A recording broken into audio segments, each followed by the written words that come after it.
बिस्मिल्लाहिर्रहमानिर्रहीम।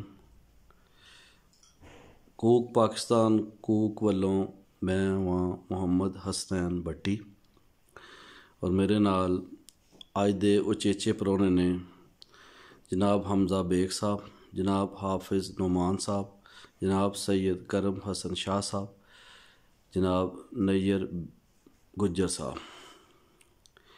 मैं इन्हों कूक पाकिस्तान कूक वालों जी आया नूं आखना अस्सलाम वालेकुम। ਇਹ ਸਾਡੀ नवी नस्ल ਦੇ ਉਹ जवान ने ਉਹ जने ने जिन्हां दा तल्लक लाहौर ਦੀ पोश सोसाइटी ਦੇ ਨਾਲ है, यानी जोहर टाउन लाहौर क्यू ब्लाक।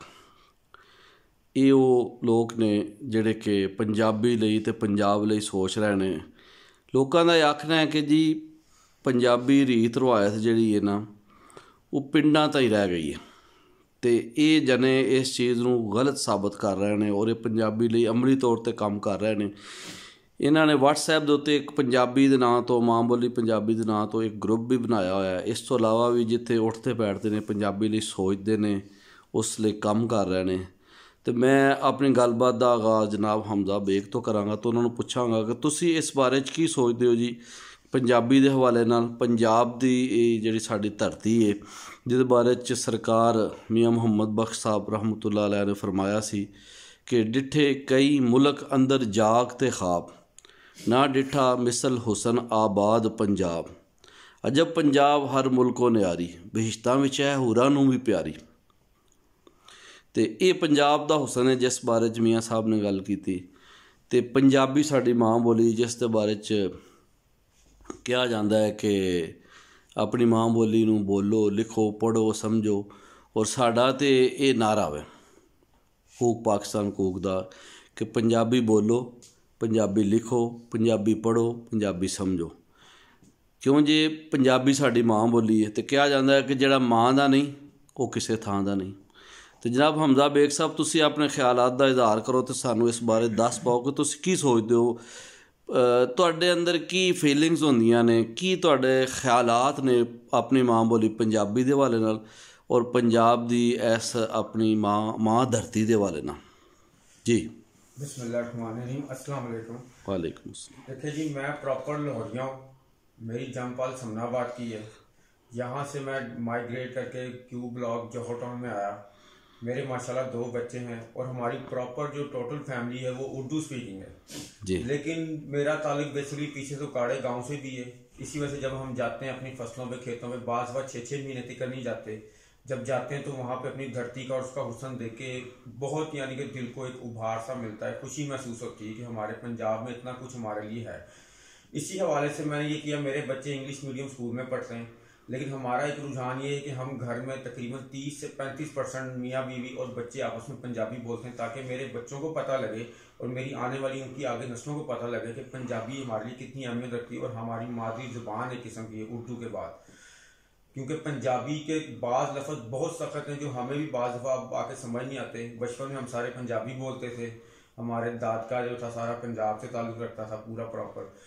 अब जो है वो उस तरह की ज़ुबान बोली नहीं जाती, इसलिए बाद में कुछ लफ्ज़ आते हैं ऐसे हैं जो हमें भी यानी कि बोलते वक्त महसूस होता है कि यार हमें मुश्किल पेश आ रही है। इसलिए हमारी यही कोशिश है कि पूरी बरादरी में बल्कि जितनी सोसाइटी उसमें पंजाबी बोली जाए ताकि लोगों को पता लगे कि ज़बान की कितनी अहमियत है। अच्छा हमजा भाई तुसी बड़े आराम नाल पंजाबी च गलबात कर लैंदे हो जी जी।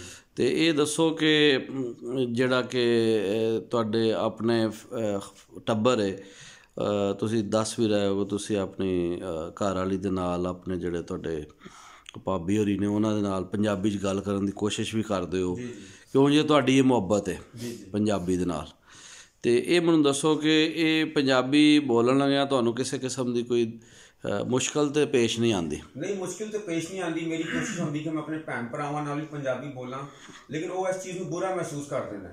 फिर मैं उन्होंने ये बारे पूरी डिटेल देना, समझाना, बाद में बैठ के जो टाइम मिलता है कि यार इनू बोलो ताकि बच्चों को पता लगे कि असी पंजाबी हैं।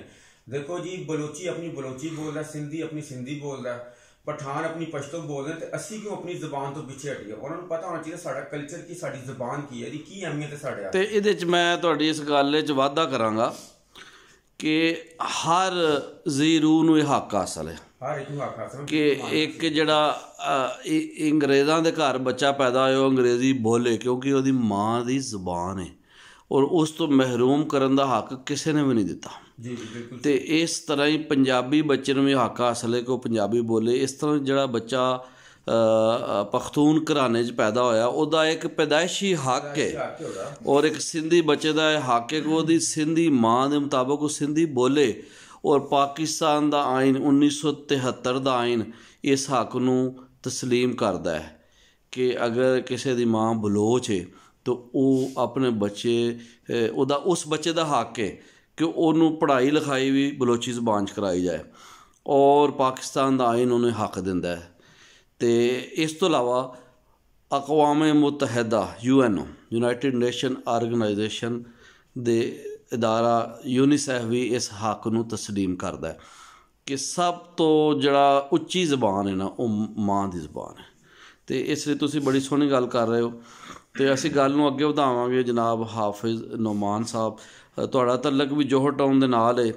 ਇਹ ਇੱਕ ਪੋਸ਼ ਏਰੀਆ ਹੈ ਔਰ ਆਮ ਤੌਰ 'ਤੇ ਕਿਹਾ ਜਾਂਦਾ ਹੈ ਕਿ ਇਹ ਲੋਕ ਬੜੇ ਠੰਡੇ ਮਿਜ਼ਾਜ ਵਾਲੇ ਲੋਕ ਨੇ, ਇਹਨਾਂ ਨੂੰ ਕੋਈ ਸਰਗਰਮੀ ਕੋਈ ਨਹੀਂ, ਇਹਨਾਂ ਦਾ ਕੋਈ ਕਲਚਰ ਨਹੀਂ, ਇਹਨਾਂ ਦਾ ਕੋਈ ਮਜ਼ਾਜ ਨਹੀਂ। ਪਰ ਮੈਂ ਜਿਹੜਾ ਮਹਿਸੂਸ ਕਰਨਾ ਤੁਹਾਡੇ ਵੱਲ ਆਉਂਦਿਆਂ ਜਾਂਦੇ ਰਹੇਗਾ, ਤੁਸੀਂ ਪੰਜਾਬੀ ਦਾ ਇੱਕ ਗਰੁੱਪ ਵੀ ਬਣਾਇਆ ਹੋਇਆ, ਇਹਦਾ ਮਤਲਬ ਹੈ ਤੁਸੀਂ ਪੰਜਾਬੀ ਲਈ ਬੜੀ ਗਰਮਜੋਸ਼ੀ ਰੱਖਦੇ ਹੋ ਕਿ ਇਸ ਜਦੀਦ ਸੁਸਾਇਟੀ ਦੇ ਅੰਦਰ ਰਹਿੰਦਿਆਂ ਵੀ ਪੰਜਾਬੀ ਲਈ ਸੋਚ ਰਹੇ ਹੋ। ਅਤੇ ਮੈਨੂੰ ਜ਼ਰਾ ਇਹ ਦੱਸੋ ਆਫ ਸਾਹਿਬ ਕਿ ਤੁਸੀਂ ਪੰਜਾਬੀ ਦੇ ਹਵਾਲੇ ਨਾਲ ਕਿਹੜੀਆਂ ਕਿਹੜੀਆਂ ਗੱਲਾਂ ਜਾਣਦੇ ਹੋ, ਇੱਥੋਂ ਦੀਆਂ ਫਸਲਾਂ ਨੂੰ ਜਾਂ ਇੱਥੋਂ ਦੀ ਜਿਹੜੀ ਚੀਜ਼ਾਂ ਨੇ, ਮਸਲਨ ਸਾਡੀ ਰੀਤ ਰਿਵਾਇਤ ਦੇ ਵਿੱਚ, ਸਾਡੇ ਵਸੇਬ ਦੇ ਵਿੱਚ, ਸਾਡੀ ਵਸਤੋਂ ਦੇ ਵਿੱਚ ਚਾਟੀਆਂ, ਮਧਾਨੀਆਂ, ਚਰਖੇ, ਇਹਨਾਂ ਸਾਰਿਆਂ ਨੂੰ ਤੁਸੀਂ ਵਾਕਫ ਹੋ ਇਹਨਾਂ ਤੋਂ?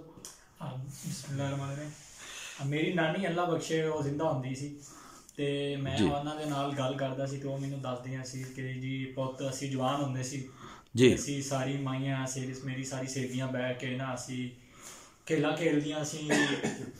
ਪਿੱਠੂ ਗੋਲ ਗਰਮ ਹੁੰਦਾ ਹੈ, ਗੁੱਲੀ ਡੰਡਾ ਜਿਹੜੀ ਖਵਾਤੀਨ ਸਹੇਲੀਆਂ ਜਿਹੜੀ ਛੋਟੀ ਉਮਰ 'ਚ ਖੇਡਦੀਆਂ ਸੀ ਜੀ। ਅਤੇ ਉਸ ਤੋਂ ਇਲਾਵਾ ਉਹ ਕਹਿੰਦੀ ਸੀ ਜਦੋਂ ਅਸੀਂ ਥੋੜ੍ਹੇ ਜਿਹੇ ਵੱਡੇ ਹੋਏ ਅਤੇ ਮੈਂ ਹੁੱਕਾ ਧਰਦੀ ਸੀ ਅਤੇ ਹੁੱਕਾ ਪੀਂਦੀ ਸੀ।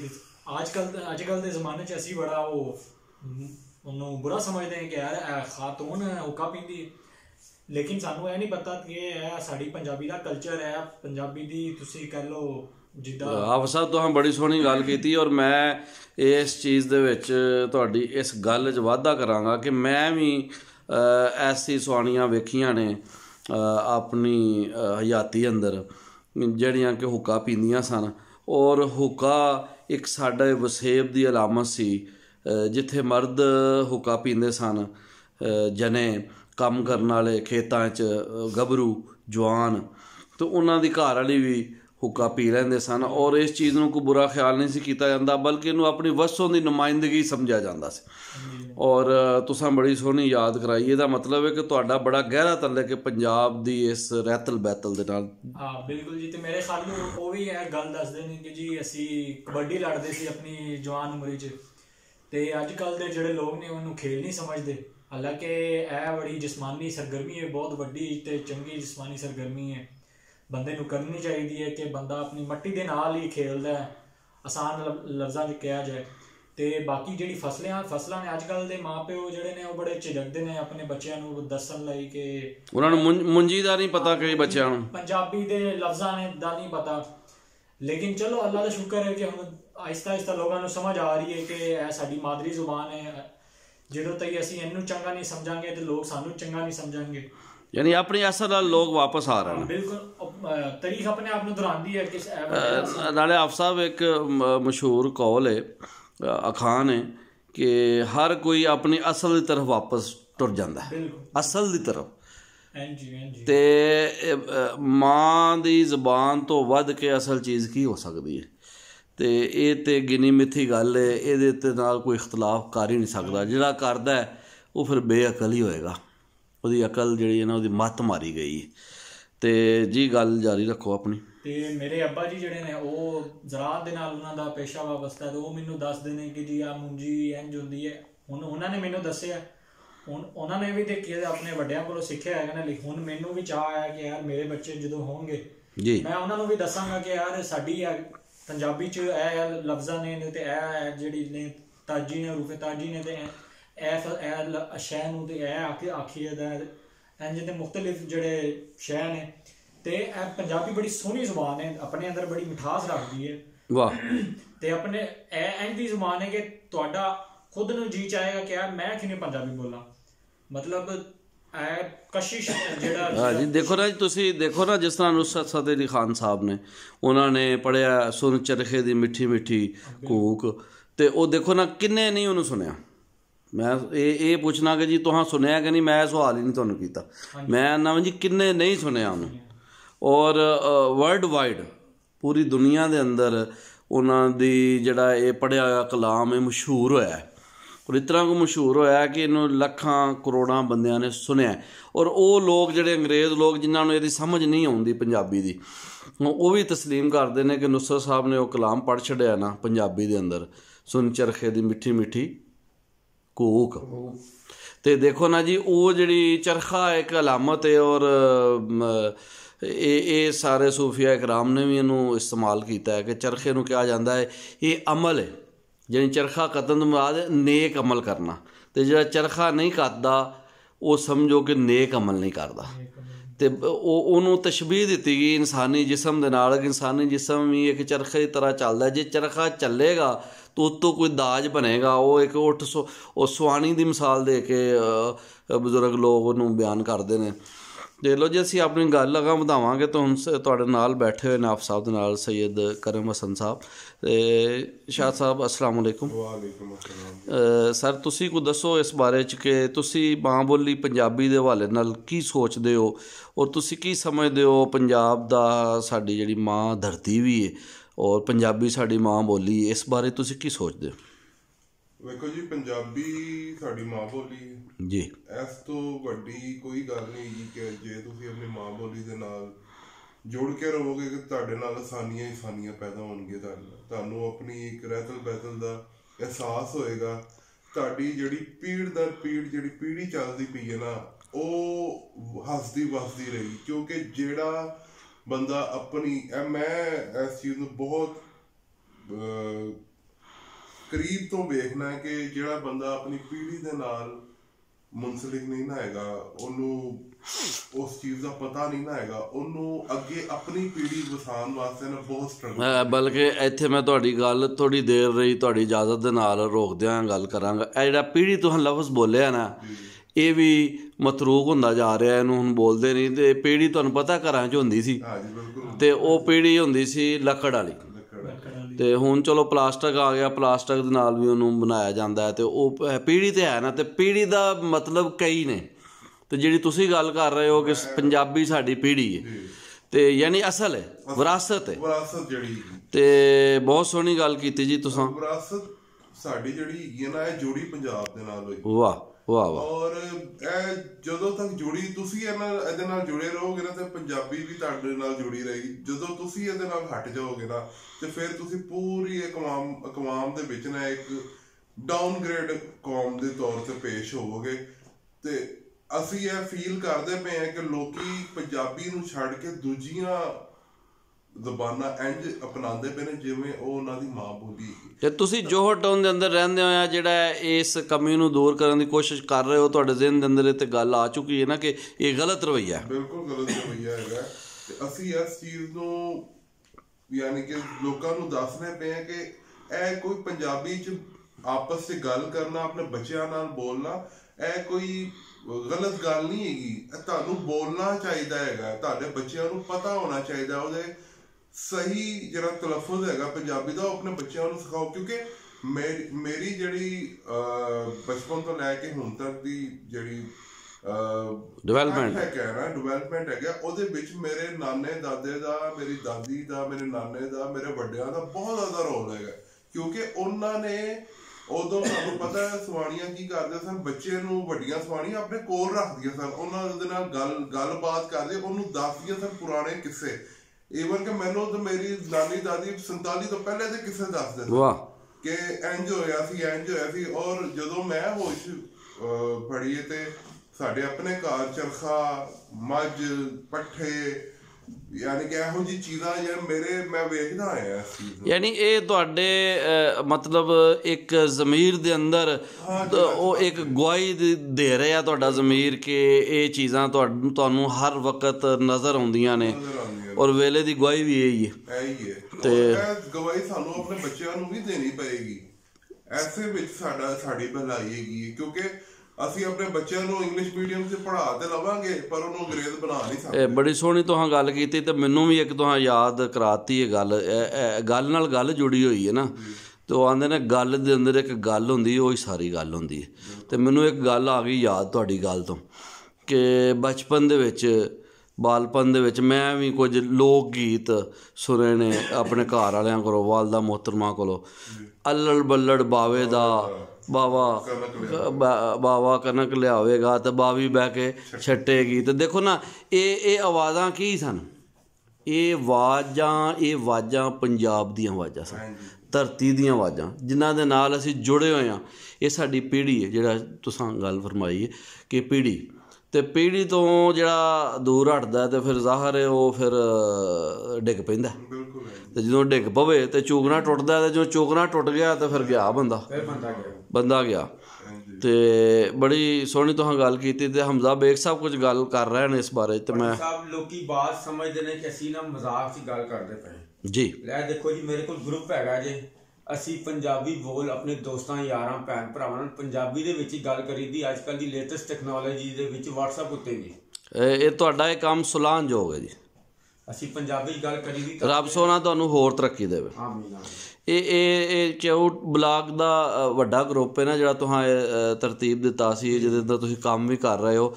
ਔਰ ਮੇਰੇ ਕੋਲ ਵੀ ਤੁਹਾਡੇ ਮੈਸੇਜ ਆਉਂਦੇ ਰਹਿੰਦੇ ਨੇ, ਔਰ ਤੁਹਾਡੇ ਨਾਂ ਦੇ ਨਾਂ ਤੋਂ ਕਾਫੀ ਐਕਟਿਵ ਤੁਸੀਂ ਵੀਡੀਓ ਵੀ ਸ਼ੇਅਰ ਕੀਤੀਆਂ ਨੇ ਪੰਜਾਬੀ। ਤੇ ਇਹ ਦਿਲਚਸਪੀ ਸ਼ੋਅ ਕਰਦੇ ਆਂਦੇ ਨੇ, ਅੰਦਰ ਕੁਝ ਹੋਏ ਤਾਂ ਫਿਰ ਜ਼ਰੂਰ ਉਹਦਾ ਇਜ਼ਹਾਰ ਵੀ ਹੋ ਜਾਂਦਾ ਹੈ। ਤੇ ਜੇ ਅੰਦਰੋਂ ਨਹੀਂ ਨਾ ਕੋਈ ਗੱਲ ਤੇ ਫਿਰ ਉਹ ਬਾਹਰ ਵੀ ਉਹਦਾ ਇਜ਼ਹਾਰ ਨਹੀਂ ਹੋ ਸਕਦਾ। ਹੁਣ ਦੇਖੋ ਨਾ, ਹੁਣ ਮੇਰੇ ਦਾਦਾ ਹੁੱਕਾ ਪੀਂਦੇ ਸੀ, ਅਸੀਂ ਕਹਿੰਦੇ ਦਾਦਾ ਕੀੜੀ ਵੱਢਦੀ ਹੈ, ਮੇਰਾ ਪਾਣੀ ਰੋੜਦੇ ਸੀ, ਪੁੱਤਰ ਹੁਣ ਕੀੜੀ ਨਹੀਂ ਆਏਗੀ। ਤੇ ਹੁਣ ਅਸੀਂ ਬੱਚਾ ਸਾਨੂੰ ਕਹਿੰਦਾ ਜੀ ਸਾਡੀ ਕੀੜੀ ਆ ਗਈ, ਤੇ ਉਹ ਭਾਜੀ ਪਾਊਡਰ ਲੱਭਦੇ ਫਿਰਦੇ ਨੇ। ਵਾਹ।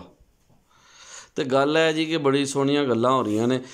ਮੈਂ ਬਲਕਿ ਹੁੱਕੇ ਦੀ ਤੁਸੀਂ ਗੱਲ ਕੀਤੀ ਸੀ ਨਾ ਹਾਫਿਜ਼ ਸਾਹਿਬ ਨੇ, ਤੇ ਹੁੱਕੇ ਤੋਂ ਮੈਨੂੰ ਯਾਦ ਆ ਗਿਆ ਕਿ ਇੱਕ ਲਫ਼ਜ਼ ਬੋਲਿਆ ਜਾਂਦਾ ਸੀ, ਸੁਆਹ। ਯਾਰ ਇਹ ਹੁੱਕੇ 'ਚ ਜਿਹੜਾ ਨਾ ਇਹ ਤਾਜ਼ਾ ਜਿਹੜਾ ਨਾ ਪਾਓ ਹੁਣ ਬਾਲਣ, ਉਹ ਤੇ ਸੁਆਹ ਬਣ ਗਿਆ। ਤੇ ਜਾਂ ਚੁੱਲ੍ਹ ਦੇ ਵਿੱਚ ਜਿਹੜੀ ਸੁਆਹ ਪਈ ਹੁੰਦੀ ਸੀ, ਤੇ ਉਹ ਸੁਆਹ ਤੋਂ ਵੀ ਕੰਮ ਲੈ ਜਾਂਦੇ ਸਨ। ਮੁਖਤਲਿਫ ਬਿਮਾਰੀਆਂ ਦੇ ਨੁਸਖੇ ਤੇ ਇਲਾਜ ਉਹ ਤੋਂ ਹਾਂਜੀ। ਤੇ ਇਹ ਵੇਖੋ ਨਾ ਜੀ, ਉਹ ਇਹ ਇੱਕ ਸਾਡੀ ਰਹਿਤਲ ਬਹਿਤਲ ਹੈ ਨਾ, ਅਸੀਂ ਕਿੰਝ ਭੁੱਲ ਸਕਦੇ ਹਾਂ। ਤੇ ਲਓ ਜੀ, ਹੁਣ ਇਸ ਪੰਜਾਬੀ ਬੈਠਕ ਵਿੱਚ ਸਾਡੇ ਇੱਕ ਹੋਰ ਉਚੇਚੇ ਪ੍ਰਾਹੁਣੇ ਨੇ, ਜਨਾਬ ਨਈਅਰ ਗੁੱਜਰ ਸਾਹਿਬ। ਅਸੀਂ ਇਹਨਾਂ ਨੂੰ ਜੀ ਆਇਆਂ ਨੂੰ ਆਖਦੇ ਹਾਂ। ਤੇ ਇਹ ਕਿਊ ਬਲਾਕ ਦੇ ਨੁਮਾਇੰਦਾ ਜਿਹੜਾ ਸਾਡਾ ਪੰਜਾਬੀ ਬੈਠਕ ਹੈ, ਪੰਜਾਬੀ ਗਰੁੱਪ ਹੈ। ਔਰ ਅਸੀਂ ਪੁੱਛਾਂਗੇ ਹੁਣ ਨਈਅਰ ਗੁੱਜਰ ਸਾਹਿਬ ਕੋਲੋਂ ਕਿ ਜਨਾਬ ਤੁਸੀਂ ਕੀ ਮਹਿਸੂਸ ਕਰਦੇ ਹੋ ਪੰਜਾਬੀ ਦੇ ਵੱਲ ਨਾਲ ਕੰਮ ਕਰਦੇ ਹਾਂ, ਜਿਹੜੀ ਹੈ ਸਾਡੀ ਜਦੀਦ ਸੁਸਾਇਟੀ, ਜਿਹਨੂੰ ਆਉਂਦੇ ਨੇ ਉਰਫੇ ਆਮ ਦੇ ਮੰਮੀ ਡੈਡੀ, ਯਾਨੀ ਜਿਹੜੇ ਧੱਕੇ ਨਾਲ ਅੰਗਰੇਜ਼ ਬਣਨ ਦੀ ਕੋਸ਼ਿਸ਼ ਕਰਦੇ ਨੇ। ਔਰ ਮਤਲਬ ਚਲੋ ਮੈਂ ਬਹੁਤਾ ਸਖਤ ਲਫ਼ਜ਼ ਨਹੀਂ ਬੋਲਦਾ, ਤੇ ਇਹ ਉਹ ਲੋਕ ਨੇ ਜਿਹੜੀ ਆਪਣੇ ਅਸਲ ਤੋਂ ਦੂਰ ਹਟਣ ਦੀ ਕੋਸ਼ਿਸ਼ ਕਰਦੇ ਨੇ। ਤੋ ਆਉਂਦੇ ਨੇ ਜਿਹੜਾ ਸ਼ਾਹ ਸਾਹਿਬ ਨੇ ਜਿਹੜੀ ਗੱਲ ਕੀਤੀ, ਜਿਹੜਾ ਪੀੜ੍ਹੀ ਤੋਂ ਦੂਰ ਹਟਦਾ ਹੈ ਨਾ, ਬਸ ਫਿਰ ਉਹ ਸਮਝੋ ਉਹਨੂੰ ਆਪ ਵੀ ਪਤਾ ਨਹੀਂ ਲੱਗਦਾ ਮੈਂ ਕਰਦਾ ਕੀ ਪਿਆ ਤੇ ਮੈਂ ਗੁੰਮ ਕਿੱਥੇ ਹੋ ਗਿਆ। ਤੇ ਕੁਝ ਤੁਸੀਂ ਇਸ ਬਾਰੇ 'ਚ ਆਪਣੇ ਵਿਚਾਰ ਸਾਨੂੰ ਦੱਸੋ ਜੀ। ਜਨਾਬ ਤੁਹਾਡੀ ਸਭ ਤੋਂ ਪਹਿਲਾਂ ਤਾਂ ਮਿਹਰਬਾਨੀ, ਤੁਸੀਂ ਦਾਵਤ ਦਿੱਤੀ ਇੱਥੇ। ਤੇ ਹਾਫਿਜ਼ ਸਾਹਿਬ ਨੇ ਤੇ ਹਮਦਾ ਸਾਹਿਬ ਨੇ ਤੇ ਸ਼ਾਹ ਸਾਹਿਬ ਨੇ ਬੜੀ ਅੱਛੀ ਗੱਲ ਕੀਤੀ ਹੈ ਪੰਜਾਬੀ ਲਈ। ਮੈਂ ਇਹ ਕਹਿਣਾ ਚਾਹਾਂਗਾ ਕਿ ਪੰਜਾਬੀ ਲਈ ਸਾਰੇ ਮਿਲ ਕੇ ਜਦੋਂ ਕੰਮ ਕਰਨੇ ਆ, ਅਸੀਂ ਕਰਨ ਦੀ ਕੋਸ਼ਿਸ਼ ਵੀ ਕਰ ਰਹੇ ਹਾਂ। ਤੇ ਸਾਡਾ ਜਿਹੜਾ ਤੁਸੀਂ ਇਹ ਕਹਿ ਸਕਦੇ ਹੋ ਕਿ ਸਾਨੂੰ ਇਹਦੀ ਅਹਿਮੀਅਤ ਕਿਉਂ ਮਹਿਸੂਸ ਹੋਈ। ਤੁਹਾਨੂੰ ਪਤਾ ਹੈ ਕਿ ਅੱਜ ਕੱਲ੍ਹ ਦਾ ਜਿਹੜਾ ਦੌਰ ਹੈ ਉਹ ਇੰਗਲਿਸ਼ ਮੀਡੀਅਮ ਹੈਗਾ। ਸਾਰੇ ਜਿਹੜੇ ਲੋਕੀ ਨੇ ਇੰਗਲਿਸ਼ ਮੀਡੀਅਮ ਦੇ ਵਿੱਚ ਹੀ ਕਰਦੇ ਪਏ ਨੇ, ਗੱਲ ਕਰਦੇ ਪਏ ਨੇ, ਭੇਡ ਚਾਲ। ਆਹੋ, ਇਹੀ ਕੰਮ ਚੱਲ ਰਿਹਾ। ਤੇ ਮੇਰੀ ਜਿਹੜੀ ਸੋਚ ਹੈ ਉਹ ਇਹੀ ਹੈ ਕਿ ਯਾਰ ਜਿਹੜੀ ਸਾਡੀ ਅਹਿਮੀਅਤ ਹੈ, ਸਾਡਾ ਜਿਹੜਾ ਅਸਲ ਹੈ, ਅਸੀਂ ਉਹਦੇ ਨਾਲ ਜੁੜੀਏ। ਉਹ ਕੀ ਹੈ? ਸਾਡੀ ਪੰਜਾਬ ਦੀ ਧਰਤੀ। ਸਾਡੀ ਜਿਹੜੀ ਪੰਜਾਬ ਦੀ ਧਰਤੀ ਉਹ ਸਾਡਾ ਅਸਲ ਹੈਗਾ। ਅਸੀਂ ਜਿੰਨਾ ਵੀ ਇਹਦੇ ਨਾਲ ਦੂਰ ਜਾਵਾਂਗੇ ਅਸੀਂ ਗੁੰਮ ਹੋ ਸਕਦੇ ਹਾਂ, ਅਸੀਂ ਉਹ ਬਣ ਨਹੀਂ ਸਕਦੇ। ਅਸੀਂ ਪੰਜਾਬ ਦੇ ਹਾਂ ਤੇ ਪੰਜਾਬ ਦੇ ਰਵਾਂਗੇ। ਅੰਗਰੇਜ਼ ਬਣਨ ਦੀ ਜਿਹੜੀ ਕੋਸ਼ਿਸ਼ ਅਸੀਂ ਕਰਦੇ ਪਏ ਹਾਂ ਹੁਣ ਤੁਹਾਡੇ ਸਾਹਮਣੇ ਹੀ ਹੈ। ਅੱਜ ਕੱਲ੍ਹ ਤਾਂ ਜਿਹੜਾ ਦੌਰ ਸਟਾਰਟ ਹੋ ਗਿਆ, ਅਸੀਂ ਜਿੰਨੀ ਮਰਜ਼ੀ ਕੋਸ਼ਿਸ਼ ਕਰ ਲਈ, ਸ਼ਾਹ ਸਾਹਿਬ ਨੇ ਬਿਲਕੁਲ ਸਹੀ ਆਖਿਆ ਸੀ ਕਿ ਅਸੀਂ ਅੰਗਰੇਜ਼ ਨਹੀਂ ਬਣ ਸਕਦੇ। ਅਸੀਂ ਪੰਜਾਬੀ ਹਾਂ ਤੇ ਪੰਜਾਬੀ ਨਾਲ ਹੀ ਜੁੜ ਕੇ ਰਵਾਂਗੇ ਤੇ ਪੰਜਾਬੀ ਦਾ ਫਰੋਗ ਨਾਲ ਹੀ ਅਸੀਂ ਵੱਧ ਸਕਦੇ ਹਾਂ। ਤੇ ਜਿਹੜਾ ਬੰਦਾ ਆਪਣੇ ਅਸਲ ਤੋਂ ਦੂਰ ਹੁੰਦਾ ਹੈ ਉਹਦੀ ਕੋਈ ਅਹਿਮੀਅਤ ਨਹੀਂ ਹੁੰਦੀ। ਤੇ ਦੂਜੀ ਜਿਹੜੀ ਗੱਲ ਹੈ, ਅੱਜ ਕੱਲ੍ਹ ਦੇ ਜਿਹੜੇ ਬੱਚੇ ਹੈਗੇ ਨੇ, ਮੈਂ ਖਾਸ ਤੌਰ 'ਚ ਇਹ ਗੱਲ ਕਰਨਾ ਚਾਹੁੰਦਾ ਕਿ ਅੱਜ ਕੱਲ੍ਹ ਦੇ ਜਿਹੜੇ ਬੱਚੇ ਹੈਗੇ ਨੇ ਉਹਨਾਂ ਦੇ ਵਿੱਚ ਇਹ ਸ਼ਊਰ ਪੈਦਾ ਕਰਨਾ ਚਾਹੀਦਾ ਸਾਨੂੰ ਕਿ ਯਾਰ ਪੰਜਾਬੀ ਜਿਹੜੀ ਹੈਗੀ ਉਹ ਕਿੰਨੀ ਜ਼ਰੂਰੀ ਹੈ ਸਾਡੇ ਵਾਸਤੇ, ਸਾਡੇ ਅੱਗੇ ਆਉਣ ਵਾਲੀ ਜਨਰੇਸ਼ਨ ਵਾਸਤੇ। ਜਿਹੜਾ ਨੇ ਲਫ਼ਜ਼ ਇਹਨਾਂ ਨੇ ਇਸਤੇਮਾਲ ਕੀਤਾ ਪੀੜ੍ਹੀ, ਉਹਦੇ ਵਾਸਤੇ ਕਿੰਨੀ ਜ਼ਰੂਰੀ ਹੈਗੀ ਹੈ। ਇਹਦੇ ਵਾਸਤੇ ਸਾਨੂੰ ਕੰਮ ਕਰਨਾ ਚਾਹੀਦਾ ਹੈ। ਤੇ ਹਮਦਾ ਸਾਹਿਬ ਵੀ ਦੱਸਦੇ ਪਏ ਨੇ ਹਾਲੇ ਕਿ ਅਸੀਂ ਜਿਹੜਾ ਗਰੁੱਪ ਬਣਾਇਆ ਇਹਦੇ ਵਾਸਤੇ ਕਿ ਸਾਰੇ ਜਿੰਨੇ ਵੀ ਸਾਡੇ ਆਲੇ ਦੁਆਲੇ ਲੋਕੀ ਰਹਿੰਦੇ ਨੇ ਉਹਨਾਂ ਨੂੰ ਇਹਦੇ ਵਿੱਚ ਐਡ ਕਰਕੇ ਉਹਨਾਂ ਨੂੰ ਦੱਸੀਏ ਕਿ ਭਾਈ ਪੰਜਾਬੀ ਦੀ ਕਿੰਨੀ ਅਹਿਮੀਅਤ ਹੈ। ਅਸੀਂ ਪੰਜਾਬੀਓ ਦੂਰ ਹੋਵਾਂਗੇ ਤੇ ਆਪਣੀ ਅਹਿਮੀਅਤ ਖੋਵਾਂਗੇ। ਬਹੁਤ ਖੂਬ ਜੀ, ਬਹੁਤ ਵਧੀਆ ਜੀ। ਅਤੇ ਇਹ ਜ਼ਰਾ ਤੁਸੀਂ ਦੱਸੋ ਕਿ ਤੁਸੀਂ ਜੋਹਰ ਟਾਊਨ ਤੋਂ ਪਹਿਲਾਂ ਮਾਡਲ ਟਾਊਨ ਵੀ ਰਹੇ ਹੋ, ਅਤੇ ਅਕਸਰ ਮੈਨੂੰ ਦੋਸਤ ਨਾ ਇਹ ਗੱਲ ਕਰਦੇ ਨੇ ਕਿ ਜੀ ਵੇਖੋ ਜੀ ਇੱਕ ਬੰਦਾ ਸਟੇਜ 'ਤੇ ਆਇਆ, ਉਹਨੇ ਆਪਣੀ ਗੱਲ ਦਾ ਆਗਾਜ਼, ਆਪਣੇ ਇਲਮ ਦਾ ਆਗਾਜ਼ ਕੀਤਾ ਕਿਤੋਂ, ਅੰਗਰੇਜ਼ੀ ਤੋਂ, ਕਿ ਜੀ ਮੈਨੂੰ ਅੰਗਰੇਜ਼ੀ ਦੇ 4 ਅੱਖਰ ਆਉਂਦੇ ਨੇ। ਉਹਨੇ ਬੋਲਣੇ ਸ਼ੁਰੂ ਕਰ ਦਿੱਤੇ। ਉਸ ਤੋਂ ਬਾਅਦ ਜਿਸ ਵੇਲੇ ਉਹਦੀ ਅੰਗਰੇਜ਼ੀ ਗਈ ਮੁੱਕ ਤਾਂ ਫਿਰ ਉਰਦੂ 'ਤੇ ਆ ਗਿਆ। ਜਿਸ ਵੇਲੇ ਉੱਥੋਂ ਵੀ ਉਹਦਾ ਹੋ ਗਿਆ ਨਾ ਜ਼ਖੀਰਾ ਅਲਫਾਜ਼ ਖ਼ਤਮ, ਅਤੇ ਫਿਰ ਚੌਂਕੇ ਮਾਂ ਬੋਲੀ ਦਾ ਤਾਂ ਜ਼ਖੀਰਾ ਅਲਫਾਜ਼ ਮੁੱਕਦਾ ਹੀ ਨਹੀਂ, ਉਹਨੂੰ ਸਿੱਖਣ ਦੀ ਲੋੜ ਨਹੀਂ ਹੁੰਦੀ ਕਿਉਂਕਿ ਉਹ ਤਾਂ ਗੋਦ ਤੋਂ ਇਲਮ ਸ਼ੁਰੂ ਹੋ ਜਾਂਦਾ ਜਿਹੜਾ ਮੁੱਕਦਾ ਹੀ ਨਹੀਂ। ਅਤੇ ਇਸ ਲਈ ਫਿਰ ਉਹ ਆਪਣੀ ਅਸਲ ਦੀ ਤਰਫ ਜਿਹੜਾ ਵਾਪਸ ਆ ਜਾਂਦਾ ਕਿ ਜਿਹੜੀ ਮਾਂ ਬੋਲੀ। ਅਤੇ ਉਹ ਫਿਰ ਜਿਸ ਵੇਲੇ ਉਹਨੇ ਪੰਜਾਬੀ ਬੋਲਣੀ ਸ਼ੁਰੂ ਕੀਤੀ ਅਤੇ ਫਿਰ ਭਾਵੇਂ ਅੱਧਾ ਘੰਟਾ ਬੋਲਿਆ ਅਤੇ ਫਿਰ ਉਹਨੂੰ ਨਾ ਉਹ ਆਪਣੀ ਨਾ ਔਖਾ ਨਹੀਂ ਹੋਇਆ। ਅਤੇ ਜਿਹੜੀ ਗੱਲ ਤੁਸੀਂ ਕਰ ਰਹੇ ਹੋ ਨਾ, ਇਹ ਅਸਲੇ ਤੁਸੀਂ ਬੜੀ ਸੋਹਣੀ ਗੱਲ ਕੀਤੀ ਹੈ ਕਿ ਇਹ ਸਾਨੂੰ ਅਗਰ ਸੌਖਾ ਹੋਣਾ ਨਾ, ਸੌਖਾ ਹੋਣ ਲਈ ਵੀ ਜ਼ਰੂਰੀ ਹੈ ਕਿ ਤੁਸੀਂ ਆਪਣੀ ਮਾਂ ਬੋਲੀ ਬੋਲੋ ਔਰ ਇਹਦੇ ਵਿੱਚ ਕੋਈ ਆਰ ਮਹਿਸੂਸ ਨਾ ਕਰੋ। ਔਰ ਤੁਸੀਂ ਦੇਖੋ ਇਹ ਪੈਗਾਮ ਕੀ ਹੈ, ਇਹ ਜਿਹੜੇ ਆਪਣਾ ਸਾਡੇ ਬਜ਼ੁਰਗ ਸਨ ਬਾਬੇ, ਉਹਦੇ 'ਚ ਉਹਨਾਂ ਮੁਹੱਬਤ ਦਾ ਪੈਗਾਮ ਦਿੱਤਾ। ਔਰ ਤੁਹਾਡੀ ਬਰਾਦਰੀ ਮਾਸ਼ਾਅੱਲਾ ਤੁਸੀਂ ਗੁੱਜਰ ਬਰਾਦਰੀ ਤੋਂ ਬਿਲੋਂਗ ਕਰਦੇ ਹੋ, ਔਰ ਗੁੱਜਰ ਕੌਮ ਤੋਂ 2 ਵੱਡੇ ਸੂਫੀ ਸ਼ਾਇਰ, ਵੈਸੇ ਹੋਰ ਵੀ ਹੋਏ ਨੇ ਗੁੱਜਰਾਂ ਦੇ ਅੰਦਰ ਸੂਫੀ ਸ਼ਾਇਰ, ਲੇਕਿਨ ਮੈਂ ਮਿਸਾਲ ਦਿਆਂਗਾ ਹਜ਼ਰਤ ਮੀਆਂ ਮੁਹੰਮਦ ਬਖਸ਼ ਸਰਕਾਰ ਆਰਫ ਖੜੀ ਸ਼ਰੀਫ ਰਹਿਮਤੁल्लाह अलैह ਦੀ, ਔਰ ਮੌਲਵੀ ਗੁਲਾਮ ਸੁਲ ਆਲਮਪੁਰੀ ਰਹਿਮਤੁल्लाह अलैह ਦੀ। ਅਤੇ ਮੀਆਂ ਸਾਹਿਬ ਨੇ ਤਾਂ ਕਿੱਸਾ ਲਿਖਿਆ ਸੀ ਸੈਫੁਲ ਮਲੂਕ, ਕਿਤਾਬਾਂ ਉਹਨਾਂ ਹੋਰ ਵੀ ਲਿਖੀਆਂ ਨੇ ਪੰਜਾਬੀ 'ਚ, ਲੇਕਿਨ ਸੈਫੁਲ ਮਲੂਕ ਸਭ ਤੋਂ ਜ਼ਿਆਦਾ ਮਸ਼ਹੂਰ ਹੋਇਆ। ਔਰ ਮੌਲਵੀ ਗੁਲਾਮ ਸੁਲ ਸਾਹਿਬ ਨੇ ਕਿੱਸਾ ਯੂਸਫ ਜ਼ਲੈਖਾ ਲਿਖਿਆ, ਉਹ ਵੀ ਬੜਾ ਮਸ਼ਹੂਰ ਹੋਇਆ। ਅਤੇ ਮੀਆਂ ਸਾਹਿਬ ਦਾ ਪੈਗਾਮ ਕੀ ਹੈ, ਬਾਕੀ ਸੂਫੀਆ ਦਾ ਪੈਗਾਮ ਕੀ ਹੈ ਕਿ ਮੀਆਂ ਸਾਹਿਬ ਫਰਮਾਉਂਦੇ ਨੇ ਕਿ ਦੁਸ਼ਮਣ ਮਰੇ ਤੇ ਖੁਸ਼ੀ ਨਾ ਕਰੀਏ, ਸਜਣਾ ਵੀ ਮਰ ਜਾਣਾ, ਤੇ ਡੀਗਰ ਤੇ ਦਿਨ ਹੋਇਆ ਮੁਹੰਮਦ, ਤੇ ਓੜਕ ਨੂੰ ਡੁੱਬ ਜਾਣਾ।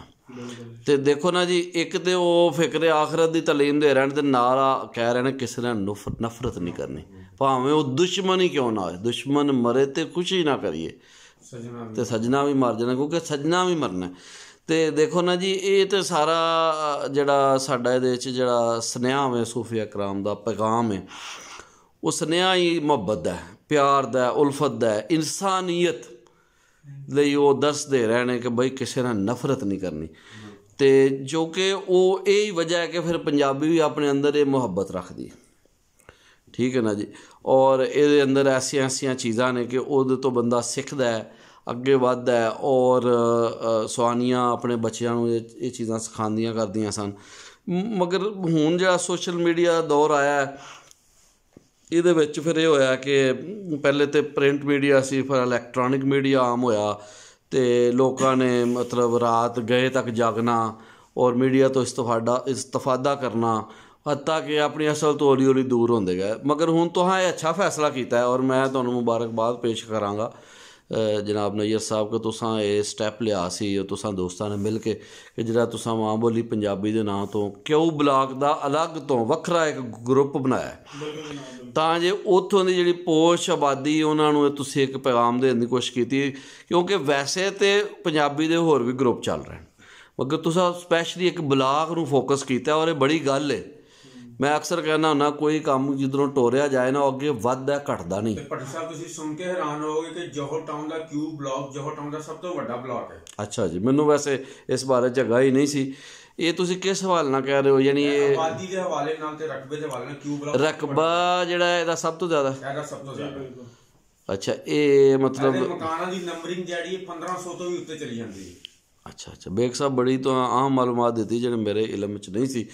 ਤੇ ਇਹਦਾ ਮਤਲਬ ਇਹ ਕਿ ਅਗਰ ਵੱਡਾ ਬਲਾਕ ਜਿਹੜਾ ਹੈ ਇੱਥੇ ਪੰਜਾਬੀ ਲਈ ਕੰਮ ਹੋ ਰਿਹਾ ਤੇ ਫਿਰ ਉਹਦੇ ਅਸਰਾਤ ਲਾਜ਼ਮਨ ਆਉਣਗੇ। ਔਰ ਇਨਸ਼ਾਅੱਲਾ ਤਾਲਾ ਅਸੀਂ ਅੱਛਾ ਮਹਿਸੂਸ ਕਰ ਰਹੇ ਹਾਂ ਕੂਕ ਪਾਕਿਸਤਾਨ ਕੂਕ ਚੈਨਲ ਤੁਹਾਡੇ ਨਾਲ ਅੱਜ ਦੀ ਪੰਜਾਬੀ ਅਦਬੀ ਬੈਠਕ ਵਿੱਚ। ਹੁਣ ਤੁਸੀਂ ਮਜ਼ੀਦ ਕੋਈ ਗੱਲ ਕਰਨਾ ਚਾਹੋਗੇ ਤਾਂ ਤੁਸੀਂ ਆਪਣੇ ਤੌਰ 'ਤੇ ਕੋਈ ਵੀ ਆਪਣਾ ਵਾਕਿਆ ਸ਼ੇਅਰ ਕਰ ਸਕਦੇ ਹੋ। ਕੋਈ ਵੀ ਗੱਲ ਜਿਹੜਾ ਕਿ ਤੁਸੀਂ ਆਪਣੇ ਪਿੰਡ ਦੀ, ਆਪਣੇ ਸ਼ਹਿਰ ਦੀ, ਆਪਣੀ ਰਹਿਤਲ ਬਹਿਤਲ ਦੀ, ਜੋ ਤੁਸੀਂ ਆਪਣਾ ਵਾਕਿਆ ਸ਼ੇਅਰ ਕਰਨਾ ਚਾਹੋ, ਕੋਈ ਦੋਸਤ ਤੁਹਾਡੇ 'ਚੋਂ ਤੁਸੀਂ। ਸ਼ਹਿਰ ਲਾਹੌਰ ਦਾ ਭੱਟੀ ਸਾਹਿਬ ਇਹੀ ਵਾਕਿਆ ਦੇਖੋ ਜੀ, ਹੁਣ ਅਸੀਂ ਦੋਸਤ ਯਾਰ ਬਾਹਰ ਫਿਰਦੇ ਹਾਂ ਅਕਸਰ ਰਾਤਾਂ ਨੂੰ ਜੀ, ਕਿਤੇ ਕੋਈ ਚਾਹ ਪੀਣ ਚਲਾ ਗਿਆ, ਕਿੱਥੇ ਚਲਾ ਗਿਆ, ਲੇਕਿਨ ਮੈਨੂੰ ਟ੍ਰੈਂਡ ਬਹੁਤ ਜ਼ਿਆਦਾ ਅੱਛਾ ਲੱਗਾ ਕਿ ਹੁਣ ਤੁਸੀਂ ਦੇਖੋ ਜਗ੍ਹਾ ਜਗ੍ਹਾ ਚਾय ਖਾਣੇ ਖੁੱਲੇ ਹੋਏ ਨੇ ਜੀ। ਕੋਈ ਚਾय ਕਵਾਲੀ ਨਾ ਤੋਂ ਚਾय ਖਾਣਾ, ਕੋਈ ਕਿਸੇ ਨਾ ਤੋਂ, ਕੋਈ ਕਿਸੇ ਨੇ ਕੋਈ ਇਲਾਇਚੀ ਦੇ ਚਾय ਨਾ ਤੋਂ। ਲੇਕਿਨ ਹੁਣ ਤੁਸੀਂ ਜਾ ਕੇ ਦੇਖੋ ਕਿ ਟ੍ਰੈਂਡ ਆਹਿਸਤਾ ਆਹਿਸਤਾ ਨਾ ਮਾਸ਼ਾਅੱਲਾ ਚੇਂਜ ਹੋ ਰਿਹਾ, ਸਾਨੂੰ ਦੇਖ ਕੇ ਬੜੀ ਖੁਸ਼ੀ ਹੁੰਦੀ ਹੈ। ਤੇ ਉੱਥੇ ਵੀ ਹੁਣ ਜਿਹੜੀ ਸਿਟਿੰਗ ਉਹਨਾਂ ਨੇ ਆਪਣੀ ਰੱਖੀ ਨਾ, ਉਹ ਮੰਜੇ ਪੀੜੇ ਇਹੋ ਜਿਹੇ ਮੂੜੇ ਜਿਹੜੇ ਸਾਡੇ ਬੱਚਿਆਂ ਨੂੰ ਪਤਾ ਨਹੀਂ ਹੁੰਦਾ ਸੀ ਕੀ ਹੈ। ਹੁਣ ਸਾਡੇ ਘਰ ਕਿਸੇ ਬੱਚੇ ਨੂੰ ਕਹਿੰਦੇ ਯਾਰ, ਹਾਲਾਂਕਿ ਮੈਂ ਆਪਣੇ ਘਰ ਤੁਸੀਂ ਕਹੋਗੇ ਤਾਂ ਮੈਂ ਗਰੁੱਪ ਦੇ ਵਿੱਚ ਇਨਸ਼ਾਅੱਲਾ ਫੋਟੋ ਵੀ ਸੁੱਟਾਂਗਾ ਤੁਹਾਨੂੰ ਕਿ ਮੈਂ ਇੱਕ ਮੰਜਾ ਪੁਰਾਣਾ ਰੱਖਿਆ ਲੱਕੜੀ ਦਾ ਹਲੇ ਵੀ ਸੰਭਾਲ ਕੇ, ਜਿਹੜਾ ਮੇਰੀ ਨਾਨੀ ਦਾ ਸੀਗਾ। ਬਹੁਤ ਖੂਬ ਜੀ, ਬਹੁਤ ਵਧੀਆ, ਤਾਂ ਕਿ ਬੱਚਿਆਂ ਨੂੰ ਪਤਾ ਲੱਗੇ। ਉਹ ਕਹਿੰਦੇ ਜੀ ਇਸੇ ਕਿਆ ਕਹਤੇ ਹੈ, ਤੇ ਉਹ ਵਾਨ ਦਾ ਜਿਹੜੇ ਪੰਨੀ ਚੜੀ ਵਾਨ ਨਹੀਂ ਹੁੰਦਾ ਉਹਦਾ ਬਣਿਆ।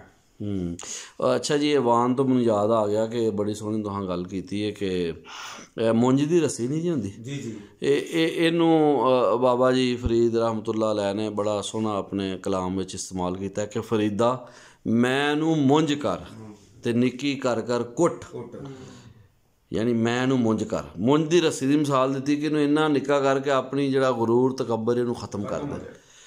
ਫਰੀਦਾ ਮੈਂ ਇਹਨੂੰ ਮੁੰਜ ਕਰ ਤੇ ਨਿੱਕੀ ਕਰ ਕਰ ਕੁੱਟ, ਭਰੇ ਖਜ਼ਾਨੇ ਰੱਬ ਦੇ ਜੋ ਭਾਵੇ ਸੋ ਲੁੱਟ।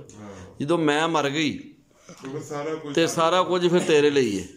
ਤੇ ਅਸਲ 'ਚ ਮੈਂ ਮਾਰਦਿਆਂ ਹੀ ਬੰਦੇ ਜਿਹੜੇ ਨੇ ਨਾ ਦੁਨੀਆ ਤੋਂ ਟੁੱਟ ਜਾਂਦੇ ਨੇ, ਲੇਕਿਨ ਮੈਂ ਨਹੀਂ ਮਰਦੇ। ਤੇ ਇਹ ਦੇਖੋ, ਲੇਕਿਨ ਮੈਂ ਅਸਲ 'ਚ ਜਿਹੜੀ ਮੀਆਂ ਸਾਹਿਬ ਸਰਕਾਰ ਬਾਬਾ ਜੀ ਫਰੀਦੁੱਦੀਨ ਸ਼ਕਰਗੰਜ ਰਹਿਮਤੁल्लाह अलैह ਨੇ ਜਿਹੜਾ ਵਿੱਚ ਇਸਤਲਾਹ ਜਾਂ ਤਮਸੀਲ ਇਸਤੇਮਾਲ ਕੀਤੀ ਹੈ ਉਹ ਹੋਵੇ ਮੁੰਜ ਦੀ ਰੱਸੀ। ਵਾਨ ਦਾ ਤੁਸੀਂ ਜ਼ਿਕਰ ਕੀਤਾ ਨਾ ਜੀ, ਤੇ ਮੁੰਜ ਦਾ ਵਾਨ ਇਸਤੇਮਾਲ ਹੁੰਦਾ ਰਿਹਾ। ਔਰ ਇਹ ਮੈਂ ਆਪਣੀ ਅੱਖੀਂ ਵੇਖਿਆ ਕਿ ਉਹ ਜਿਸ ਵੇਲੇ ਕੁੱਟਦੇ ਹਨ ਨਾ, ਯਕੀਨ ਕਰੋ ਵਾਕਿਆ ਹੀ ਉਹ ਕੁੱਟ ਕੇ ਉਹ ਰੱਸੀ ਇੰਨੀ ਕੁ ਜਿਹੜੀ ਸੀ ਨਾ ਛੋਟੀ ਹੋ ਜਾਂਦੀ ਸੀ, ਜਾਂ ਉਹਦੇ ਅੰਦਰ ਉਹਦੀ ਜਿਹੜੀ ਸੀ ਨਾ ਅਸਲ, ਤੇ ਉਹ ਫਿਰ ਬਿਲਕੁਲ ਜਿਹੜਾ ਨਾ ਉਹ ਜਿਸ ਤਰ੍ਹਾਂ ਕਿਹਾ ਮੈਂ ਇਹਨੂੰ ਮੁੰਜ ਕਰ, ਯਾਨੀ ਉਹਨੂੰ ਮੁੰਜ ਕਰਕੇ ਇੰਨਾ ਉਹ ਖਤਮ ਕਰ ਗਿਆ ਕਿ ਮੈਂ ਰਵੇ ਹੀ ਨਾ। ਤੇ ਇਹ ਜਿਹੜਾ ਰਵੱਈਆ ਵੇ ਮੈਂ ਦੇ ਵੱਲ ਨਾਲ ਮੈਂ ਜ਼ਰਾ ਗੱਲ ਕਰਾਂਗਾ। ਸ਼ਾਹ ਸਾਹਿਬ ਤੁਸੀਂ ਦੇਖਦੇ ਹੋ ਅੱਜ ਕੱਲ੍ਹ ਅਸੀਂ ਸਫ਼ਰ ਕਰਨੇ ਆ, ਮੈਂ ਹੀ ਹੈ ਨਾ ਕਿ ਇੱਕ ਬੰਦਾ ਆਉਂਦਾ ਬਈ ਮੈਂ ਅੱਗੇ ਲੰਘਣਾ ਸੜਕ ਦੇ ਉੱਤੇ, ਮੋਟਰਸਾਈਕਲ ਵਾਲਾ ਆਉਂਦਾ ਕਿ ਨਾ ਭਾਈ ਮੈਂ ਹੀ ਜਾਣਾ ਹੈਗਾ, ਗੱਡੀ ਵਾਲਾ ਆਉਂਦਾ ਉਹ ਹਾਰਨ ਦਿੰਦਾ ਬਈ ਮੇਰੇ ਕੋਲ ਗੱਡੀ ਹੈ, ਤੈਨੂੰ ਨਹੀਂ ਪਤਾ ਸਪੀਡ ਜ਼ਿਆਦਾ, ਮੈਂ ਗਾ ਜਾਣਾ। ਤੇ ਜੇ ਉਸ ਤੋਂ ਵੱਡੀ ਗੱਡੀ ਉਹ ਆਉਂਦਾ ਮੈਂ ਲੰਘਣਾ। ਪੈਦਲ ਵਾਲਾ ਆਉਂਦਾ ਨਾ ਵੀ ਪਰਾਂ ਹੋ ਜਾਓ, ਉਹ ਰਸਤੇ 'ਚ ਤੁਸੀਂ ਵੇਖਿਆ ਹੋਣਾ ਸੜਕ ਦੇ ਉੱਤੇ GD ਰੋਡ ਦੇ ਉੱਤੇ, ਬਲਕਿ ਮੈਂ ਇੱਕ ਦੋ ਦਿਨ ਦੇ ਵਿੱਚ ਜਿਹੜਾ ਸਫ਼ਰ ਕੀਤਾ ਆਪਣਾ, ਉਹਦੇ ਵਿੱਚ ਦੀਵਾਰ ਨਹੀਂ ਹੁੰਦੀ, ਉਹਨੂੰ ਟੱਪ ਕੇ ਥੱਲੇ ਛਾਲਾ ਮਾਰ ਰਿਹਾ ਸਨ। ਉਹ ਵੀ ਆਉਂਦੇ ਹਨ ਪਰਾਂ ਹੋ ਜਾਓ, ਇਹੀ ਆ ਸਭ ਕੁਝ। ਤੇ ਇਹ ਸਾਰਾ ਮੈਂ ਦਾ ਹੀ ਨਤੀਜਾ ਸ਼ਾਹ ਸਾਹਿਬ, ਇਹ ਮੈਂ ਦਾ ਹੀ ਨਤੀਜਾ ਹੈਗਾ। ਵੇਖੋ ਮੈਂ ਪੁਰਾਣੇ ਵਕਤਾਂ ਦੇ ਦੌਰ ਦੀ ਗੱਲ ਕਰਨਾ ਕਿ ਜਦੋਂ ਅਸੀਂ ਨਵੇਂ ਜਵਾਨ ਹੋ ਰਹੇ ਸਾਂ ਤੇ ਅਸੀਂ ਪਿੰਡਾਂ ਥਾਵਾਂ ਤੇ ਜਾਂਦੇ ਸਾਂ ਤੇ ਬੜਾ ਕਨਸੈਪਟ ਹੁੰਦਾ ਸੀ, ਟਾਂਗੇ ਚੱਲਦੇ ਸਨ ਤੇ ਕੋਈ ਉਹ ਟਾਂਗੇ ਵਾਲੇ ਦਾ ਨਾ ਇੱਕ ਆਪਣਾ ਹੀ ਇੱਕ ਉਹ ਹੁੰਦਾ ਸੀ, ਤੇ ਕੋਈ ਅੱਗੋਂ ਆ ਰਿਹਾ ਹੁੰਦਾ ਸੀ ਨਾ ਤਾਂ ਉਹਨੇ ਪਿੱਛੋਂ ਆਵਾਜ਼ ਲਾਣੀ, ਉਹ ਜਵਾਨਾ ਜ਼ਰਾ ਬਚ ਕੇ ਤੇਰੀ ਖੈਰ ਹੋਵੇ। ਵਾਹ ਵਾਹ ਵਾਹ। ਅਗਲੇ ਨੇ ਕਿਹਾ ਸੀ ਆਓ ਬਾਬਿਓ ਤੁਹਾਡੀ ਰਾਹ ਹੈਗੀ, ਮੈਂ ਪਿੱਛੇ ਹੀ ਹੈਗਾ ਵਾ। ਅੱਛਾ, ਇਹ ਵੇਖੋ ਨਾ ਜਿਹੜੀ ਇਸ ਵਾਕਿਏ ਦੇ ਅੰਦਰ ਤੁਸੀਂ ਗੱਲ ਦੱਸੀ ਹੈ, ਇਹਦੇ ਵਿੱਚ ਵੇਖੋ ਕਿ ਉਹਨੇ ਮੈਂ ਹੈ ਹੀ ਨਹੀਂ, ਨਾ ਉਹਦੇ ਵਿੱਚ ਹੈਗੀ ਨਾ ਉਹਦੇ ਵਿੱਚ ਹੈਗੀ। ਅੱਛਾ, ਦੁਆ ਹੈ, ਦੁਆ ਹੀ ਹੈਗੀ ਤੇਰੀ ਖੈਰ ਹੋਵੇ ਬਈ। ਅੱਛਾ, ਹੁਣ ਮੈਂ ਨਾ ਵੈਸੇ ਘੱਟ ਹੀ ਕਿਸੇ ਦੇ ਮੂੰਹ ਸੁਣਿਆ ਜੇ, ਹੁਣ ਹੁੰਦਾ ਤੂੰ ਇੱਥੋਂ ਲੰਘਿਆ ਕਿਉਂ ਹੈਗਾ। ਹਾਂਜੀ, ਇਹਦਾ ਮਤਲਬ ਇਹ ਕਿ ਸਾਰਾ ਝਗੜਾ ਤੇ ਫਿਰ ਮੈਂ ਦਾ ਹੀ ਹੋਇਆ, ਮੈਂ ਦਾ ਹੀ ਹੈ। ਉਹ ਤਾਂ ਲੋਕੀ ਦੂਸਰਾ ਰਾਹ ਡੱਕਦੇ। ਲੇਕਿਨ ਸ਼ਾਹ ਸਾਹਿਬ ਨੇ ਜਿਹੜੀ ਮਿਸਾਲ ਦਿੱਤੀ ਹੈ ਨਾ ਬੇਗ ਸਾਹਿਬ, ਉਹ ਬੜੀ ਸੋਹਣੀ ਹੈ। ਉਹ ਇਹ ਵੇ ਕਿ ਉਹ ਟਾਂਗੇ ਵਾਲਿਆਂ ਨੇ ਜਿਸਲੇ ਕਿਹਾ ਅੱਗੇ ਆਉਣ ਵਾਲੇ ਨੂੰ ਕਿ ਯਾਰ ਜ਼ਰਾ ਲਾਂਭੇ ਹੋ ਜਾ, ਉਹਨੇ ਕਿਹਾ ਜੀ ਤੁਹਾਡਾ ਹੀ ਰਸਤਾ ਹੈ, ਅਤੇ ਉਹਨੇ ਵੀ ਉਹਨੂੰ ਪਹਿਲਾਂ ਦੁਆ ਦਿੱਤੀ ਕਿ ਤੇਰੀ ਖੈਰ ਹੋਵੇ। ਬਲਕਿ ਪਿੰਡਾਂ ਥਾਵਾਂ ਦੇ ਵਿੱਚ ਇੱਕ ਹੋਰ ਵੀ ਗੱਲ ਹੁੰਦੀ ਸੀ, ਮੈਨੂੰ ਯਾਦ ਆ ਗਿਆ ਇਸ ਵਾਕਿਏ ਤੋਂ। ਅਤੇ ਵੇਖੋ ਨਾ ਜੀ, ਇਹ ਯਾਦਾਂ ਨੇ ਨਾ ਪੁਰਾਣੀਆਂ, ਅਸੀਂ ਉਹਨੂੰ ਤਾਜ਼ਾ ਕਰ ਰਹੇ ਹਾਂ ਇੱਥੇ ਬੈਠੇ ਹਾਂ। ਕਿ ਅਕਸਰ ਇਹ ਹੁੰਦਾ ਸੀ ਕਿ ਕੋਈ ਵੱਡੀ ਬੀਬੀ, ਕੋਈ ਜਿਹੜਾ ਸੀਨੀਅਰ ਸੁਆਣੀ, ਉਹ ਤੁਸੀਂ ਜਾ ਰਹੇ ਹੋ ਨਾ, ਅਤੇ ਪੁਰਾਣੀਆਂ ਜਿਹੜੀਆਂ ਬੀਬੀਆਂ ਜਿਹੜੀਆਂ ਕਿ ਉਹਨਾਂ ਦੀ ਉਮਰਾਂ 70 ਸਾਲ 60 ਸਾਲ ਤੋਂ ਉੱਤੇ, ਅਤੇ ਉਹ ਤੁਸੀਂ ਡਿੱਗਣ ਲੱਗਿਆ ਤਾਂ ਉਹਨਾਂ ਕਹਿਣਾ ਬਿਸਮਿਲ੍ਲਾ, ਪੁੱਤਰ ਬਿਸਮਿਲ੍ਲਾ, ਪੁੱਤਰ ਬਿਸਮਿਲ੍ਲਾ। ਯਾਨੀ ਕਿ ਇਹ ਵੀ ਇੱਕ ਦੁਆਈਆ ਕਲਮਾ ਹੈ ਨਾ ਜੀ, ਕਿ ਉਹਨੂੰ ਨਾਲੇ ਪੁੱਤਰ ਆਖਣਾ ਨਾਲੇ ਬਿਸਮਿਲ੍ਲਾ ਆਖਣਾ, ਭਾਵੇਂ ਉਹ ਤੁਸੀਂ ਉਹਨਾਂ ਦੇ ਰਿਸ਼ਤੇਦਾਰ ਨਹੀਂ, ਅਤੇ ਇਹ ਵੀ ਅਪਣਾਈਅਤ। ਇਹਦਾ ਮਤਲਬ ਪੰਜਾਬ ਦਾ ਜਿਹੜਾ ਵਸੇਬ ਹੈ, ਜਿਹੜੀ ਰਹਿਤਲ ਬਹਿਤਲ ਦੇ ਅੰਦਰ ਇੱਕ ਮੁਹੱਬਤ ਔਰ ਪਿਆਰ ਦਾ ਜਜ਼ਬਾ ਸ਼ੁਰੂ ਤੋਂ ਹੀ ਹੈ, ਔਰ ਇਹ ਮੁੱਕ ਨਹੀਂ ਸਕਦਾ। ਭਾਈ ਸਾਹਿਬ ਹਲੇ ਵੀ ਪਿੰਡ ਥਾਂ ਤੇ ਕਿੱਥੇ ਚਲੇ ਜਾਈਏ ਨਾ, ਤੇ ਵੱਡੇ ਬਜ਼ੁਰਗ ਬੈਠੇ ਹੋਣ, ਮਾਈਆਂ ਮੂਈਆਂ ਬੈਠੇ ਹੋਣ, ਤੇ ਬੇਬੇ ਕਹੀਦਾ ਉਹਨਾਂ ਨੂੰ, ਤੇ ਉਹ ਬੇਬੇ ਜਿਹੜਾ ਨਾ ਲੰਘਦੇ ਟੱਪਦੇ ਹਰ ਨੌਜਵਾਨ ਬੱਚੇ ਨੂੰ ਵੀ ਪਿਆਰ ਦਿੰਦੀ, ਸੜਕ ਤੇ ਦਵਾ ਦਿੰਦੀ ਹੈ। ਵਾਹ, ਇਹ ਕਲਚਰ ਸਾਡੇ ਪੰਜਾਬ ਦਾ। ਹੁਣ ਮੈਂ ਇਹ ਟਰੱਕਾਂ ਟਰਾਲੀਆਂ ਵਾਲਿਆਂ ਨੂੰ ਸਲਾਮ ਪੇਸ਼ ਕਰਦਾ, ਜਿਹਨਾਂ ਨੇ ਆਪਣੇ 70% ਪਿੱਛੇ ਸ਼ੇਰ ਜਿਹੜੇ ਨੇ ਪੰਜਾਬੀ 'ਚ ਲਿਖੇ ਹੁੰਦੇ ਨੇ, ਜੱਜ ਇੱਕ ਤਾਂ ਬਿਲਕੁਲ ਰੂਟੀਨ ਦਾ ਸ਼ੇਰ ਹੈ, ਤੂੰ ਲੰਘ ਜਾ ਸਾਡੀ ਖੈਰ ਹੈ, ਤੂੰ ਲੰਘ ਜਾ ਸਾਡੀ ਖੈਰ ਹੈ। ਵਾਹ ਜੀ ਵਾਹ, ਵਾਹ ਜੀ ਵਾਹ। ਉਹ ਦੁਆ ਵੀ ਦੇ ਰਿਹਾ ਤੇ ਤੁਹਾਨੂੰ ਰਸਤਾ ਵੀ ਦੇ ਰਿਹਾ, ਇੱਜ਼ਤ ਵੀ ਦੇ ਰਿਹਾ, ਤੇ ਪੰਜਾਬੀ ਨੂੰ ਖੈਰੀ ਜਾਓ ਤਾਂ ਖੈਰੀ ਆਓ। ਵੇਖੋ ਨਾ ਜੀ, ਇਹ ਜਿਹੜਾ ਜੁਮਲਾ ਹੈ ਖੈਰੀ ਜਾਓ ਤਾਂ ਖੈਰੀ ਆਓ, ਯਾਨੀ ਇਹ ਜਾਣ ਵਾਲੇ ਵਾਸਤੇ ਵੀ ਦੁਆ ਹੋਵੇ ਤਾਂ ਆਉਣ ਵਾਲੇ ਵਾਸਤੇ ਵੀ ਦੁਆ। ਅਤੇ ਮਕਸਦ ਇਹ ਵੇ ਕਿ ਇੱਕ ਸੁਨੇਹਾ ਹੋਵੇ ਜਿਹੜਾ ਕਿ ਉਸ ਟਰੱਕ 'ਤੇ ਜਾਂ ਬੱਸ 'ਤੇ ਜਿਹੜਾ ਲਿਖਿਆ ਹੁੰਦਾ, ਇਹਦਾ ਮਤਲਬ ਹੈ ਕਿ ਲੋਕ ਇਸ ਚੀਜ਼ ਤੋਂ ਸ਼ਊਰ ਰੱਖਦੇ ਨੇ। ਹੁਣ ਸਾਨੂੰ ਆਪਣੀ ਇਸ ਜਿਹੜੀ ਵੇ ਨਾ ਜੀ ਰਹਿਤਲ ਬਹਿਤਲ, ਇਹਦੇ ਨਾਲ ਆਪਣੀ ਜਿਹੜੀ ਮਜ਼ਬੂਤੀ ਨਾਲ ਆਪਣੇ ਆਪ ਨੂੰ ਕਾਇਮ ਦੈਮ ਰੱਖ ਕੇ ਜੋੜਨਾ ਹੈ, ਅਗਲੀ ਨਸਲ ਨੂੰ ਵੀ ਅਤੇ ਆਪਣੇ ਆਪ ਨੂੰ ਵੀ। ਅਕਸਰ ਲੋਕ ਆਉਂਦੇ ਨੇ ਜੀ ਅਸੀਂ ਅਗਲੀ ਨਸਲ ਲਈ ਕੰਮ ਕਰ ਰਹੇ ਹਾਂ, ਅਸੀਂ ਆਉਂਦੇ ਨਹੀਂ ਬਈ ਹੁਣ ਦੀ ਨਸਲ ਲਈ ਵੀ ਕੰਮ ਕਰ ਰਹੇ ਹਾਂ। ਬਲਕਿ ਹਾਂ, ਉਹ ਮੈਂ ਤੁਹਾਡੇ ਦੋਸਤਾਂ ਨਾਲ ਇੱਕ ਵਾਕਿਆ ਸ਼ੇਅਰ ਕਰਾਂਗਾ। ਇੱਕ ਕਿਤਾਬ ਦਾ ਜ਼ਿਕਰ ਹੋ ਰਿਹਾ ਸੀ, ਅੰਗਰੇਜ਼ੀ ਦੀ ਸੀ ਕਿਤਾਬ, ਉਹਦਾ ਉਨਵਾਨ ਸੀ ਨੋ, ਮਤਲਬ ਕਿ ਉਹਦਾ ਨਤੀਜਾ ਜਿਹੜਾ ਕਨਕਲੂਜਨ ਸੀ ਨੋ, ਯਾਨੀ ਪਾਸਟ ਨਹੀਂ, ਫਿਊਚਰ ਨਹੀਂ। ਉਹਨੇ ਕਿਹਾ ਯਾਰ ਹੁਣ ਦੇ ਵਿੱਚ ਜ਼ਿੰਦਾ ਰਹਿਣਾ ਸਿੱਖੋ। ਤੁਸੀਂ ਇਹ ਆਂਦੇ ਹੋ ਜੀ ਅਸੀਂ ਮਾਜ਼ੀ ਨੂੰ ਵੇਖ ਰਹੇ ਹਾਂ, ਉਹਨੇ ਕਿਹਾ ਪਰੇਸ਼ਾਨੀ ਦੀਆਂ ਦੋ ਵਜ੍ਹਾ ਨੇ, ਜਾਂ ਪਾਸਟ ਜਾਂ ਫਿਊਚਰ। ਅਤੇ ਜਿਹੜਾ ਲਮਹਾ ਹੈ ਮੌਜੂਦ ਹੈ, ਜਿਹੜਾ ਹਾਜ਼ਰ ਲਮਹਾ ਹੈ ਹੁਣ ਜਿਹਦੇ 'ਚ ਅਸੀਂ ਬੈਠੇ ਹਾਂ, ਇਹ ਵੇਖੋ ਨਾ ਹੁਣ ਅਸੀਂ ਬੈਠੇ ਹਾਂ ਨਾ, ਅਤੇ ਇਹ ਖੁਸ਼ੀ ਦੇ ਲਮਹੇ ਨੇ ਨਾ, ਅਸੀਂ ਸ਼ੇਅਰਿੰਗ ਕਰ ਰਹੇ ਹਾਂ, ਗੱਲਾਂ ਕਰ ਰਹੇ ਹਾਂ, ਗੱਲਾਂ ਕਰ ਰਹੇ ਹਾਂ। ਇਹ ਟਾਈਮ ਹੈ, ਇਹ ਵੇਲਾ ਹੈ, ਇਹ ਵੇਲਾ ਸੋਹਣਾ ਵੇਲਾ ਹੈ, ਅਤੇ ਤੁਸੀਂ ਆਪਣੇ ਆਪਣੇ ਤਜਰਬਾਤ ਆਪਣਾ ਮਾਜ਼ੀ ਸ਼ੇਅਰ ਕਰ ਰਹੇ ਹੋ, ਔਰ ਇਹ ਹੁਣ ਦੇ ਵੇਲੇ 'ਚ ਕਰ ਰਹੇ ਹੋ। ਇਹਦਾ ਮਤਲਬ ਹੁਣ ਦੇ ਵੇਲੇ ਦੀ ਆਪਣੀ ਬਹੁਤ ਜ਼ਿਆਦਾ ਅਹਿਮੀਅਤ ਹੈ। ਜੇਕਰ ਬੰਦਾ ਆਪਣੇ ਸਿਰ 'ਤੇ ਸਵਾਰ ਨਾ ਕਰੇ, ਮਾਜ਼ੀ ਦੀ ਵਿੱਚ ਜਿਹੜੀ ਚੀਜ਼ ਹਾਸਲ ਨਹੀਂ ਹੋ ਸਕੀ, ਅਤੇ ਫਿਊਚਰ ਦੇ ਵਿੱਚ ਜਿਹੜੇ ਉੱਚੇ ਉੱਚੇ ਮਨਸੂਬੇ, ਉਹਦੀ ਬਜਾਏ ਹਾਜ਼ਰ 'ਚ ਰਹਿਣਾ ਸਿੱਖੇ। ਨੋ ਹਾਜ਼ਰ ਅਤੇ ਹਾਜ਼ਰ ਮੌਜੂਦ ਦੇ ਵਿੱਚ। ਵੱਡੇ ਬਜ਼ੁਰਗ ਕਹਿੰਦੇ ਨੇ ਭੱਟੀ ਸਾਹਿਬ ਕਿ ਹੁਣ ਦੀ ਨਿਬੜਲਾ ਬਕਾਇਆ, ਅੱਗੇ ਰੱਬ ਖੈਰ ਕਰੇਗਾ। ਹਾਂ, ਬੜੀ ਸੋਹਣੀ ਗੱਲ ਹੈ ਜੀ। ਇਹਦਾ ਮਤਲਬ ਹੈ ਜਿਹੜਾ ਹੁਣ ਦਾ ਲਮਹਾ, ਹੁਣ ਦਾ ਲਮਹਾ ਇਹਦੀ ਬੜੀ ਅਹਿਮੀਅਤ ਹੈ, ਇਹਨੂੰ ਜ਼ਾਇਆ ਨਹੀਂ ਕਰਨਾ ਚਾਹੀਦਾ। ਅਤੇ ਜੀ ਮੈਂ ਤੁਹਾਨੂੰ ਮੁਬਾਰਕਬਾਦ ਪੇਸ਼ ਕਰਾਂਗਾ ਚਵਾਂ ਬੇਲੀਆਂ ਨੂੰ ਕਿ ਤੁਸਾਂ ਨੇ ਹੁਣ ਦੇ ਲਮਹੇ ਨੂੰ ਅਹਿਮੀਅਤ ਦਿੱਤੀ, ਅਤੇ ਇੱਕ ਪੰਜਾਬੀ ਲਈ ਆਪਣਾ ਮਿਲ ਕੇ ਇੱਕ ਗਰੁੱਪ ਬਣਾਇਆ, ਔਰ ਹੁਣ ਮਿਲ ਕੇ ਟੁਰ ਰਹੇ ਹੋ। ਔਰ ਕੂਕ ਪਾਕਿਸਤਾਨ ਕੂਕ ਵੱਲੋਂ ਤੁਹਾਡੇ ਲਈ ਦੁਆ ਵੀ ਹੈ, ਔਰ ਕਿ ਅੱਲਾਹ ਤਾਲਾ ਤੁਹਾਨੂੰ ਇਸ ਸਫ਼ਰ ਦੇ ਉੱਤੇ ਤਰੱਕੀਆਂ ਵੀ ਦੇਵੇ ਅਤੇ ਕਾਇਮ ਵੀ ਰੱਖੇ। ਅਤੇ ਉਮੀਦ ਕੀਤੀ ਜਾਂਦੀ ਹੈ ਤੁਸੀਂ ਇਸੇ ਤਰ੍ਹਾਂ ਕੰਮ ਕਰਦੇ ਰਹੋਗੇ। ਅਤੇ ਤੁਹਾਡੇ ਲਈ ਇੱਕ ਸ਼ੇਰ ਹੈ ਕਿ ਝਲ ਝਲ ਹਾਰ ਨਾ ਹਾਰੀ ਹਿੰਮਤ, ਇੱਕ ਦਿਨ ਫਿਰਸੀ ਪਾਸਾ, ਭੁੱਖਾ ਮੰਗਣ ਚੜੇ ਮੁਹੰਮਦ, ਉੜਕ ਭਰਦਾ ਕਾਸਾ। ਵਾਹ ਜੀ ਵਾਹ ਭੱਟੀ ਸਾਹਿਬ। ਲੋ ਜੀ, ਰੱਬ ਰਾਖਾ ਅਤੇ ਅੱਲਾ ਬੇਲੀ।